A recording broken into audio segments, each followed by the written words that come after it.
ये film 14th century के Italy की कहानी है, जहां कुछ जवान नन अपने कॉन्वेंट में एक साधारण जीवन बिता रही है। लेकिन जब एक जवान लड़का काम करने के लिए उनके कॉन्वेंट में आता है तो नन उससे अट्रैक्ट हो जाती है और उन नन्स की गहरी इच्छाएं और उनकी जिस्म की लालसा बाहर आने लगती हैं। सभी नन्स उस लड़के को पाने की कोशिश करती हैं और वो सभी उसे अपनी ओर रिझाने का हर पॉसिबल प्रयास करती है, लेकिन यह उनके लिए इतना आसान भी नहीं होता है। तो चलिए जानते हैं द लिटिल आवर्स की कहानी। पर इस वीडियो को बनाने का मकसद सिर्फ इस मूवी को एक्सप्लेन करना है, न कि किसी भी धर्म को ठेस पहुंचाना। आप सिर्फ इस वीडियो को एंटरटेनमेंट पर्पस से देखें।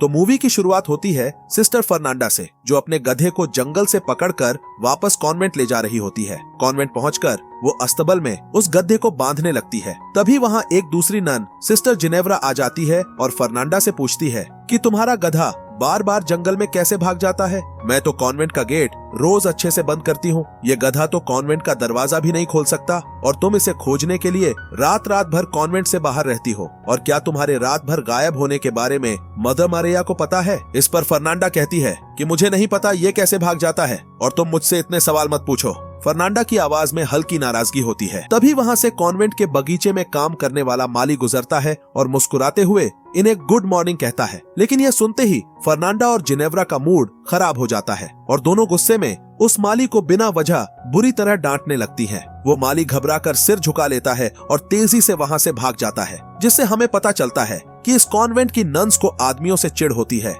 फिर सभी सिस्टर्स कॉन्वेंट में प्रेयर करती है। प्रेयर खत्म होने के बाद मदर मरिया सिस्टर फर्नांडा को अपने पास बुलाती हैं और सख्त लहजे में पूछती हैं, सिस्टर फर्नांडा, तुम रात को अपने कमरे से कहाँ गायब थी? इस पर सिस्टर फर्नांडा वही पुराना जवाब देती है कि मदर मरिया, मेरा गधा जंगल में भाग गया था और मैं उसे ही ढूंढने के लिए जंगल में गई थी। मदर मरिया उसे ध्यान से देखती हैं, लेकिन कुछ नहीं कहती। अब सवाल ये उठता है कि आखिर ये गधा बार बार जंगल में भाग क्यों जाता है? ये राज हम कहानी में आगे जानेंगे। फिर हमें सिस्टर अलेसांड्रा को दिखाया जाता है, जो अपने कमरे में अकेली बैठी होती है। अगले दिन सुबह अलेसांड्रा के पिता उससे मिलने आते हैं और बताते हैं कि जिस आदमी से उन्होंने उसकी शादी तय की थी वह बहुत ज्यादा दहेज मांग रहा है। दहेज की मांग इतनी ज्यादा थी कि उसके पिता उसे पूरा नहीं कर सकते थे, इसलिए इस बार भी अलेसांड्रा की शादी नहीं हो पाएगी। ये सुनकर अलेसांड्रा निराश होकर कहती है कि पापा, अगर आप कॉन्वेंट को कम डोनेशन देंगे तो आप लड़के वालों की मांग को पूरा कर सकते हैं। दरअसल अलेसांड्रा एक अमीर खानदान से ताल्लुक रखती थी। उसकी फैमिली कई सालों से इस कॉन्वेंट को डोनेशन देती आ रही थी और इस परंपरा को निभाते निभाते उसके पिता गरीब होते जा रहे थे। इसी वजह से वो दहेज नहीं दे पा रहे थे। अलेसांड्रा के पिता उसे दिलासा देते हुए कहते हैं, अलेसांड्रा, तुम चिंता मत करो, मैं तुम्हारे लिए जल्द ही एक अच्छा लड़का ढूंढ लूंगा। लेकिन यह सुनकर अलेसांड्रा और भी दुखी हो जाती है, क्योंकि वह जल्द से जल्द शादी करके इस कॉन्वेंट से बाहर निकलना चाहती थी। वह भी दूसरी लड़कियों की तरह एक आम जिंदगी जीना चाहती थी।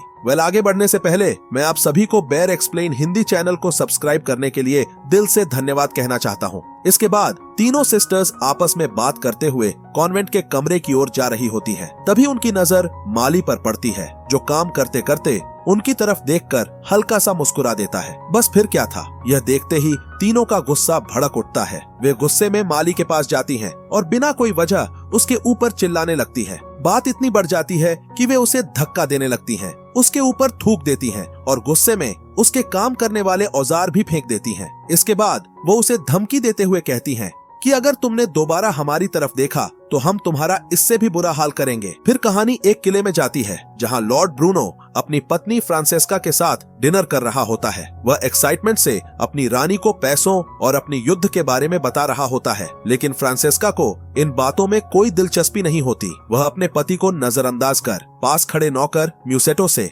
नजरों ही नजरों में बातें कर रही होती है। दरअसल फ्रांसेस्का और म्यूसेटो का अफेयर चल रहा होता है और वे अक्सर लॉर्ड ब्रूनो की गैर मौजूदगी में एक दूसरे के साथ रोमांटिक समय बिताया करते थे। ऐसे ही जब एक बार रानी अपने नौकर म्यूसेटो के साथ अपना रंगारंग प्रोग्राम बना रही होती है, तभी उसे कुछ आवाजें सुनाई देती हैं। वह तुरंत समझ जाती है कि लॉर्ड ब्रूनो उनकी ही ओर आ रहा है। जैसे ही ब्रूनो कमरे के अंदर आता है, म्यूसेटो खिड़की से कूदकर नौकरों के क्वार्टर में भाग जाता है, लेकिन ब्रूनो उसे देख लेता है और उसका पीछा करता है। म्यूसेटो जल्दी से बिस्तर में घुसकर सोने का नाटक करने लगता है। ब्रूनो उसकी पहचान करने के लिए अपने सभी नौकरों के सीने पर हाथ रखता है और अंत में म्यूसेटो की तेज धड़कन से समझ जाता है कि यही वो नौकर है जिससे मेरी रानी अपना गेम करवाती है। लेकिन अंधेरा होने के कारण वह उसका चेहरा ठीक से नहीं देख पाता, इसलिए वो म्यूसेटो की चोटी काट देता है ताकि सुबह वो सभी नौकरों को खड़ा करके उसे पहचान सके। लेकिन जैसे ही ब्रूनो चला जाता है, म्यूसेटो उठकर सभी नौकरों की चोटी काट देता है ताकि अगली सुबह ब्रूनो उसकी पहचान न कर सके। अगली सुबह जब ब्रूनो सभी नौकरों को खड़ा करके उन्हें देखता है तो वह गुस्से से पागल हो जाता है, क्योंकि सभी नौकरों का बाल एक ही जैसे कटा हुआ था और अब वो उस नौकर को नहीं पहचान पाएगा जो उसकी रानी का खेला करता था। म्यूसेटो राहत की सांस लेता है और अपना काम करने में व्यस्त हो जाता है, पर तभी फ्रांसेस्का उसके पास आती है और म्यूसेटो को किस करने लगती है। लेकिन इस बार ब्रूनो उन्हें देख लेता है और अपने सैनिकों को यह आदेश देता है कि वह म्यूसेटो को पकड़कर उसके पास लेकर आए। लेकिन म्यूसेटो वहां से भागकर जंगल में चला जाता है, जहां उसकी मुलाकात एक नशे में धुत फादरी टोमासो से होती है। टोमासो उसी कॉन्वेंट में फादरी था जहां वो 3 सिस्टर्स रहती थीं। दरअसल टोमासो कॉन्वेंट में सिस्टर्स द्वारा बनाई गई चीजों को शहर में बेचने जा रहा था, लेकिन नशे की हालत में उसका पूरा सामान नदी में बह जाता है। टोमासो का सामान इधर उधर बिखरा पड़ा होता है, जिसे समेटने में म्यूसेटो उसकी मदद करता है। इसके बदले में टोमासो उसे एक रात के लिए कॉन्वेंट में रहने की जगह देता है। कॉन्वेंट में म्यूसेटो टोमासो को बताता है कि वो लॉर्ड ब्रूनो से भाग रहा है और उसे कुछ दिनों के लिए छिपने की जगह चाहिए। वह टोमासो से अपने अफेयर के बारे में भी बताता है और कहता है कि उसे अपने पापों पर पछतावा है। टोमासो को उस पर दया आ जाती है और वो उसे कॉन्वेंट में माली का काम करने का सुझाव देता है, क्योंकि पिछला माली तीनों ननों के गुस्से के कारण नौकरी छोड़कर भाग चुका था। पर इस बार टोमासो ननों से बचने के लिए म्यूसेटो को बहरा और गूंगा बनने का नाटक करने के लिए कहता है, ताकि नने उस पर पुराने माली की तरह गुस्सा न करें। अगले दिन जब म्यूसेटो आंगन में काम कर रहा होता है तो फर्नांडा उसे देखकर गुस्से में आ जाती है। वह उस पर हथियार तानकर पूछती है, तू कौन है? तभी वहाँ मदर मारिया आती हैं और बताती हैं कि यह हमारा नया माली है जिसे टोमासो लेकर आया है। यह न तो बोल सकता है और न ही सुन सकता है। लेकिन फर्नांडा और अलेसांड्रा को उस पर शक होता है और वे सोचती हैं कि आखिर यह यहाँ किस मकसद से आया है। शाम को कोई फर्नांडा की खिड़की पर पत्थर फेंकता है। जब वह खिड़की खोलती है तो देखती है कि उसकी दोस्त मार्टा उससे मिलने आई है। फिर दोनों अलेसांड्रा के कमरे में जाती हैं, जहां वे तीनों मिलकर शराब पीती हैं। कुछ देर बाद जिनेव्रा भी उनके साथ शामिल हो जाती है और हिचकिचाते हुए वह भी शराब पीती है। इसके बाद मार्टा कहती है, क्या तुम लोगों को पता है कि एक औरत के लिए किसी आदमी के साथ इंटीमेट होना दुनिया का सबसे बड़ा सुख है। वह यह भी बताती है कि उसने बेलाडोना नाम के एक पौधे के बारे में सुना है जिससे एक ऐसा काढ़ा बनाया जा सकता है जिसे पीकर वे किसी भी आदमी को अपनी ओर आकर्षित कर सकती है। शराब के नशे में फर्नांडा और मार्टा एक दूसरे को किस करने लगती हैं। फिर वे जिनेव्रा के भी कपड़े उतारने की कोशिश करती हैं, लेकिन वह थकी हुई होती है और अपने कमरे में जाना चाहती थी। फिर फर्नांडा जिनेव्रा को उसके कमरे तक छोड़ने जाती है, जहां जिनेव्रा फर्नांडा को किस करती है और फिर ये दोनों एक दूसरे के साथ इंटीमेट हो जाते हैं। फिर एक दिन अलेसांड्रा म्यूसेटो से मिलने जाती है, जो गार्डन में काम कर रहा होता है। अलेसांड्रा अपनी जिंदगी की परेशानियों के बारे में उसे बताने लगती है, यह सोचकर कि वह उसे सुन नहीं सकता। फिर वह म्यूसेटो को किस करती है, क्योंकि कहीं ना कहीं अलेसांड्रा को उसका अकेलापन खाए जा रहा था और उसे भी एक पार्टनर की जरूरत थी। म्यूसेटो भी उसे किस करने लगता है, लेकिन वे बगीचे में ही यह सब कर रहे थे, इसलिए पकड़े जाने के डर से रुक जाते हैं। इसके बाद अलेसांड्रा प्रेयर में जाती है, जहां फर्नांडा उसके कपड़ों और नाखूनों में लगी हुई मिट्टी को नोटिस करती है। इससे उसे अलेसांड्रा पर थोड़ा शक होता है, क्योंकि अलेसांड्रा कॉन्वेंट में कोई भी काम नहीं करती थी, क्योंकि उसके पिता कॉन्वेंट को भारी डोनेशन देते थे। अब अलेसांड्रा अपने उन्हीं गंदे कपड़ों को फर्नांडा और जिनेव्रा को धोने के लिए देने जाती है। अलेसांड्रा की बातों से हमें लगता है कि अब वह बहुत खुश है, क्योंकि उसे इस कॉन्वेंट में एक साथी मिल गया है। उसकी यह खुशी फर्नांडा भी नोटिस करती है और वह समझ जाती है कि अलेसांड्रा और उस माली के बीच जरूर कुछ चल रहा है। इसीलिए फर्नांडा और मार्टा जंगल में बेलाडोना नामक पौधा ढूंढने जाती हैं, ताकि वे उसका काढ़ा बना सकें। पौधा मिलने के बाद मार्टा उसका काढ़ा बनाती है। दवा तैयार होने के बाद मार्टा फर्नांडा की आंखों में इसकी 2 बूंदें डाल देती है, लेकिन जिनेव्रा भी यह सब कुछ दूर से देख रही होती है। बाद में मार्टा और फर्नांडा म्यूसेटो के कमरे में जाती हैं और उसे चाकू की नोक पर रखकर उसे सेड्यूस करने लगती है, ताकि वे यह पता कर सकें कि उनका बनाया हुआ काढ़ा असर कर रहा है या नहीं। वे दोनों म्यूसेटो के ऊपर चढ़कर उसे किस करने लगती हैं, लेकिन तभी वे अचानक रुक जाती हैं और वहां से चली जाती हैं।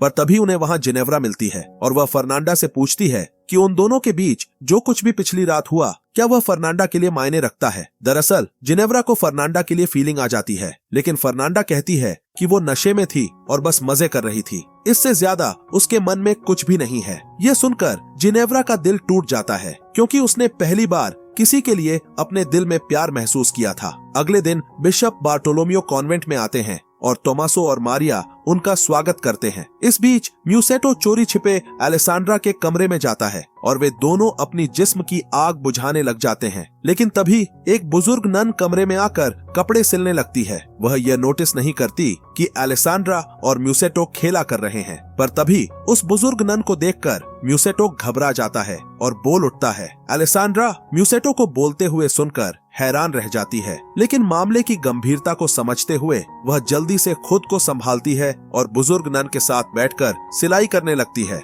जबकि म्यूसेटो चुपचाप खिड़की से बाहर निकल जाता है।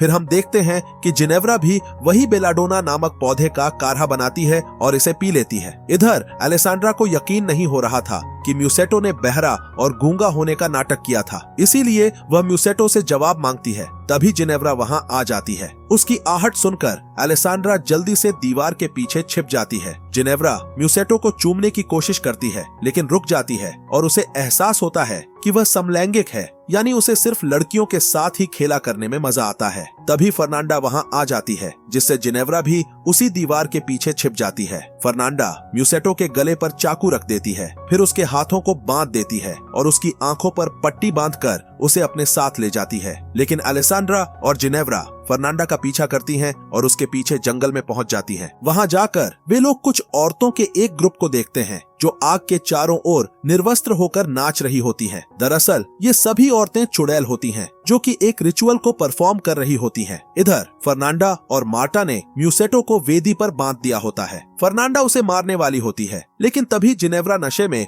उन नाचती हुई औरतों के बीच शामिल हो जाती है। जैसे ही उन सभी औरतों को यह एहसास होता है कि जिनेव्रा उनके ग्रुप से नहीं है, जिनेव्रा उन सभी पर चीखते हुए हमला कर देती है। तभी मार्टा उसे शांत करने की कोशिश करती है, लेकिन जिनेव्रा उसे एक लकड़ी से मारकर बेहोश कर देती है। इधर अलेसांड्रा भी फर्नांडा को म्यूसेटो को मारने से रोकती है। फिर म्यूसेटो उन दोनों को अपनी पूरी कहानी बताता है कि कैसे उसका अफेयर लॉर्ड ब्रूनो की रानी से चल रहा था, जिसका पता ब्रूनो को लगते ही वह उसे खत्म करने के लिए खोज रहा था। इसलिए अपनी जान बचाने के लिए वह कॉन्वेंट में गूंगा और बहरा बनकर छिप गया। यहाँ पर जिनेव्रा भी यह कबूल करती है कि वह न केवल एक समलैंगिक है, बल्कि यहूदी भी है। फिर वह गधे के साथ नग्न अवस्था में नशे की हालत में कॉन्वेंट की ओर भाग जाती है और सभी के दरवाजे खटखटाकर सबको बताती है कि फर्नांडा एक चुड़ैल है, जो गधे को खोजने के बहाने जंगल में जाकर चुड़ैलों के साथ रिचुअल करती थी। तभी बिशप बार्टोलोमियो बाहर आ जाते हैं। जिनेव्रा वहां सभी को यह बताती है कि फर्नांडा एक जादू टोना करने वाली चुड़ैल है और वह अलेसांड्रा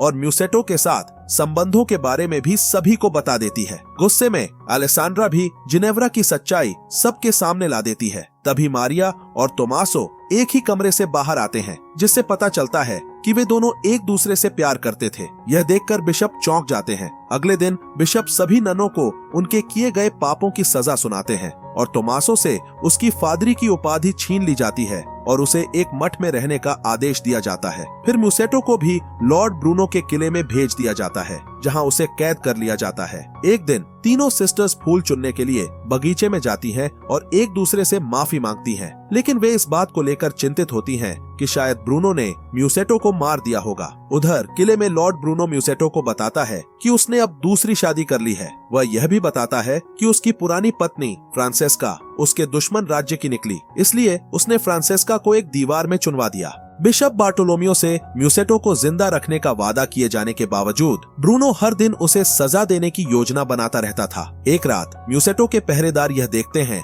कि एक कछुआ जिसकी पीठ पर मोमबत्ती जल रही है उनके पास से गुजर रहा है। उस कछुए को देखकर वे पहरेदार उसके पीछे जाते हैं। दरअसल उस कछुए को उन ननों ने भेजा था, जिससे पहरेदारों का ध्यान म्यूसेटो से भटक जाता है। इसका फायदा उठाकर नने म्यूसेटो को बचा लेती हैं और उसके जगह पर एक पुतला रख देती है। वे म्यूसेटो को नन के कपड़े पहनाकर किले से बाहर निकाल लेती है। इधर जंगल में हम मदर मारिया को देखते हैं, जो उस गधे को लेकर टोमासो से मिलने आई होती है। ये दोनों एक दूसरे से मिलते हैं और अपने प्यार का इजहार करते हैं और यह कहानी यहीं पर खत्म हो जाती है। मुझे उम्मीद है कि आपको मेरी एक्सप्लेनेशन पसंद आई होगी।